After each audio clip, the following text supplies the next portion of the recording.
ലാലേട്ടനെ ഇപ്പോൾ അഭിനയം ചെയ്തതും കൂടാതെ ബിസിനസ് ആക്ടിവിറ്റീസ്, അതായത് വേറെ സ്ട്രീംസിലൊക്കെ ഇൻട്രസ്റ്റ് ഉള്ള ചെറിയ ചെറിയ ബിസിനസ് എന്ന് പറഞ്ഞാൽ എനിക്ക് പിന്നെ ചില റെസ്റ്റോറൻറ്റ്സ് ഉണ്ട്. വെളിയിലാണ്, മിഡിൽ ഈസ്റ്റിലാണ്.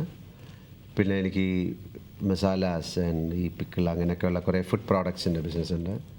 ഈ പേസ്ട്രി ബേക്കറി യൂണിറ്റ്സ് ഉണ്ട്. പിന്നെ ചില കൺസ്ട്രക്ഷൻ ഉണ്ട്. ഇതൊക്കെ ഈ ബിസിനസ്സിനായിട്ട് തുടങ്ങിയതല്ല, അതൊക്കെ അങ്ങനെ സംഭവിച്ചു. നല്ല കാര്യങ്ങളാണ്. കാര്യം ഒരാൾക്ക് ഭക്ഷണം കൊടുക്കുക അല്ലെങ്കിൽ ഭക്ഷണ പദാർത്ഥങ്ങൾ ഉണ്ടാക്കുക. കാര്യം എനിക്ക് വളരെയധികം ഭക്ഷണം ഇഷ്ടമുള്ള ഒരാളാണ് ഞാൻ. അപ്പോൾ അതൊരു തമാശക്കല്ല, നമുക്ക് ഇഷ്ടപ്പെടുന്ന ചില ഭക്ഷണങ്ങൾ, കാര്യങ്ങൾ, റെസ്റ്റോറൻറ്റുകൾ അങ്ങനെയൊക്കെ തുടങ്ങാൻ വിധിക്കപ്പെട്ടു. അങ്ങനെയുള്ളൂ. അല്ലാതെ അതൊരു വലിയ ബിസിനസ്സായിട്ടൊന്നുമല്ല. അത് ഈ സിനിമയുടെ കൂടെ അങ്ങനെ പോകുന്നു, അത്രയേ ഉള്ളൂ. ചെറുപ്പകാലത്ത് ലാലേട്ടൻ്റെ ഏറ്റവും ഇഷ്ടപ്പെട്ട വിനോദം?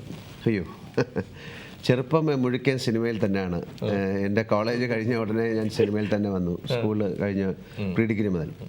അപ്പം ഇപ്പോഴും ആ ഒരു കോളേജിൽ പഠിക്കുന്ന ഒരു അവസ്ഥ തന്നെയാണ് എനിക്ക്. പ്രഭു സാറിന് പോളോ കളിക്കാൻ ഭയങ്കര ഇഷ്ടമാണ്. അല്ല, ഞാനങ്ങനെ കളിക്കുമായിരുന്നു. ഞാൻ ഷട്ടിൽ ബാഡ്മിൻ്റൺ കളിക്കുമായിരുന്നു, അല്ലെങ്കിൽ ക്രിക്കറ്റ് കളിക്കുമായിരുന്നു, ഫുട്ബോൾ കളിക്കുമായിരുന്നു. ഒരു ലാലേട്ടന് ഇഷ്ടപ്പെട്ട എന്തെങ്കിലും ഒരു? എല്ലാ വിനോദങ്ങളും എനിക്കിഷ്ടമാണ്. അങ്ങനെ പറയാൻ പറ്റുള്ളൂ. നമ്മൾ എന്ത് ചെയ്യുന്നു അത് ആസ്വദിച്ച് ചെയ്യുന്നു. അതിപ്പോൾ ഏത് വിനോദമായാലും അതെങ്ങനെ വേണേലും കാണാം. ലാലേട്ട പിന്നെ ഒരു വരി പാടിത്തരും. പാട്ട് പാടാൻ? ശരി, നേരത്തെ തുടങ്ങി. അല്ല, ഒരു പാട്ട്.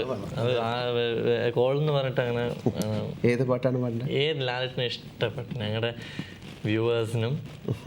ഈ സിനിമയിലെ പാട്ട് തന്നെ പാടാം. ഓ, കറുത്തൊരു പെണ്ണാണ്, കണ്ണാണ്, കരളാണ്, കാട്ടുപൂവിൻ കന്നിത്തേനാണ്, പാട്ടുമൂളും മൈന പെണ്ണാണ്. വലിയ വലിയ പാട്ടുകാരുടെ മുമ്പിൽ നമ്മൾ